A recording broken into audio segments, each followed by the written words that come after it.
5ই ফেব্রুয়ারি 2025 সাল 5ই ফেব্রুয়ারি 2025 সাল বাংলাদেশের তরুণ ছাত্র জনতা বাংলাদেশের পুরা কবর রচনা করলো। আমার কাছে মনে হয় এরা 32 নম্বর বাড়িকে একেবারে ভেঙে গুড়িয়ে মাটির সাথে মিশিয়ে দিয়েছে এবং বলতে চাচ্ছে যে ফ্যাসিস্টদের আস্তানা গুড়িয়ে দিল।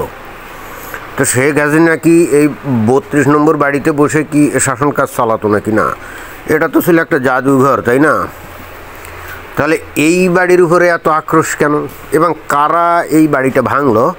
আমরা একটু এদের চেহারাগুলো ভালো করে দেখি, তাহলে কিন্তু বুঝতে পারবো যে ঘটনাটা আসলে কি। এর আগে ছাত্র জনতার এমন উল্লাস শেষ দেখা গিয়েছিল 15 আগস্ট। সেই রাতের মতো বুধবার রাতেও ছিল ফ্যাসিবাদী শক্তির বিরুদ্ধে ছাত্র জনতার ক্ষোভের বহিঃপ্রকাশ। বঙ্গবন্ধুর ছবি এই যে আঁকা ছিল, তো সেটাই এই যে তরুণ প্রজন্ম কিভাবে অপমান অপদস্থ করছে। বঙ্গবন্ধু মানে তো বাংলাদেশ, তাই না? বঙ্গবন্ধুকে যদি এভাবে ধ্বংস করা হয় তাহলে বস্তুত এরা বাংলাদেশকেই ধ্বংস করছে। এখন এইটি বোঝার মতো বুদ্ধি এদের আছে, অথবা থাকলেও এরা এমন একটা আদর্শে উজ্জীবিত যারা স্বাধীন বাংলাদেশটাকেই চায় না। এদের কাছে স্বাধীন বাংলাদেশ খুবই মর্মান্তিক একটা ব্যাপার এবং সেই ভাবধারায় তারা গড়ে উঠছে।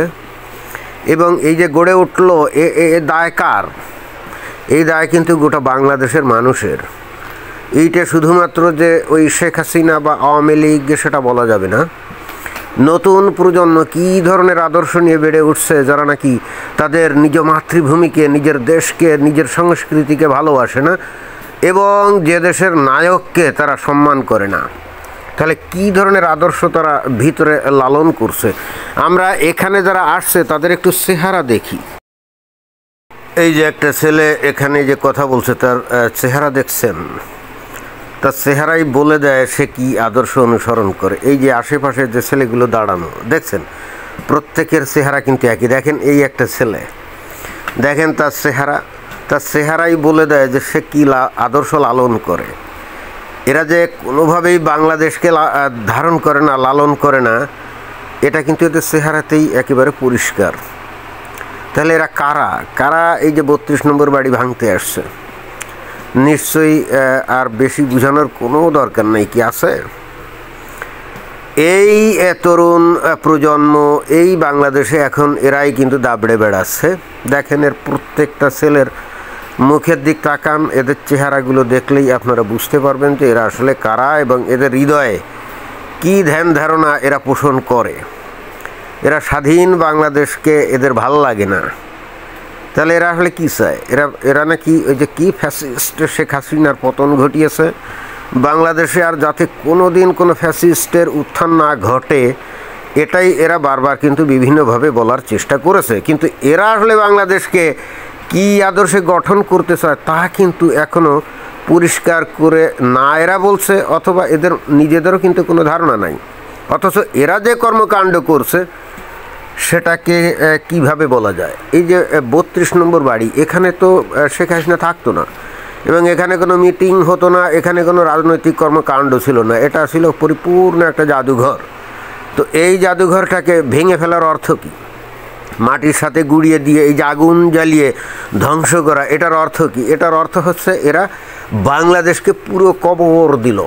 অর্থাৎ বাংলাদেশের যে স্বাধীনতা, সার্বভৌমত্ব, টোটাল বিষয়টাকে এরা পদদলিত করে এখন এই যে দেখেন এই যে ছেলেপেলেগুলা, দেখেন এদের চেহারা। এরা কিন্তু এই যে 32 নম্বর বাড়ি ভাঙতে আসছে। চিন্তা করে দেখেন তো এরা কারা? এদের দেখলে কি মনে হয় এরা কারা? হু আর দে অ্যান্ড হোয়াট দে ওয়ান্ট? বাংলাদেশকে কি এরা এখন আফগানিস্তান বানাতে চায় নাকি পাকিস্তান, নাকি কোনটা? এরা কিন্তু এখনও পরিষ্কার করে কিন্তু কিছুই বলে নাই। কিন্তু পরিষ্কার করে না বললেও আমরা কি বুঝতে ব্যর্থ হচ্ছি আসলে এরা কি চাচ্ছে কি?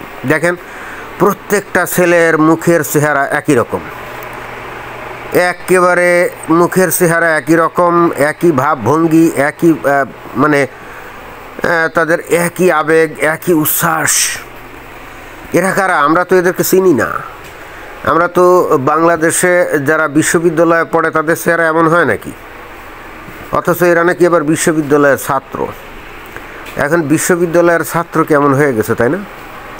এদেরকে কি আসলে আমাদের চিনতে সমস্যা হচ্ছে? অথচ এরাই এখন বাংলাদেশের তরুণ প্রজন্ম, তাই না? যারা সব কিছুকে ভেঙে চুরে খান খান করে দিয়ে নতুন বাংলাদেশটাতেই তো এদের বিশ্বাস নেই। তাহলে আসলে এইটা কি গঠন করতে চায়? এরা তো নামও পাল্টাতে চাইছিল, যেটা আমরা জানি।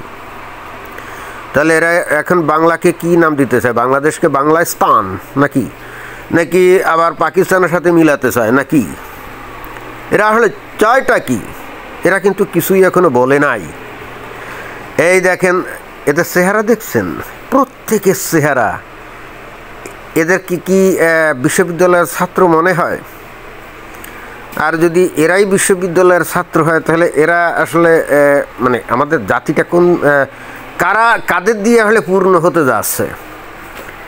দেখেন এই যে প্রত্যেকের চেহারা একই রকম, তাই না? একেবারে কি অদ্ভুত মিল। এদের দেখলেও তো এদের মধ্যে না আছে কোনো মায়া, দয়া, ভালোবাসা, স্নেহ, প্রেম, প্রীতি, কিছু নাই।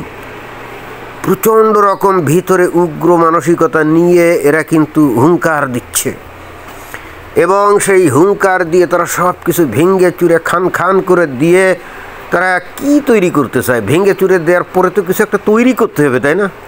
কিন্তু কী যে এরা তৈরি করবে তা কিন্তু এই 5 আগস্ট থেকে এই যে 6 মাস হয়ে গেল এখনও কিন্তু বলেনি।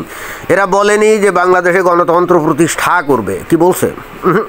তা বলেনি। খালি স্বৈরাচার আর কি ফ্যাসিস্টকে তারা উৎখাত করে দিয়েছে, নতুন বাংলাদেশ গড়বে। কিন্তু সেই বাংলাদেশটা কি? আসলে এরা তো ওই যে বললাম যে এরা তো বাংলাদেশ নামটাও পাল্টাতে চেয়েছিল। এখন এই দেশটার নাম কি তারা রাখতে চাইছিল? পতাকাও পাল্টাতে চাইছিল। এরা কি সৌদি আরবের মতো পতাকা তৈরি করবে নাকি কি জানি, নাকি পাকিস্তানের মতো, নাকি পাকিস্তানের সাথে মিলাতে চায়?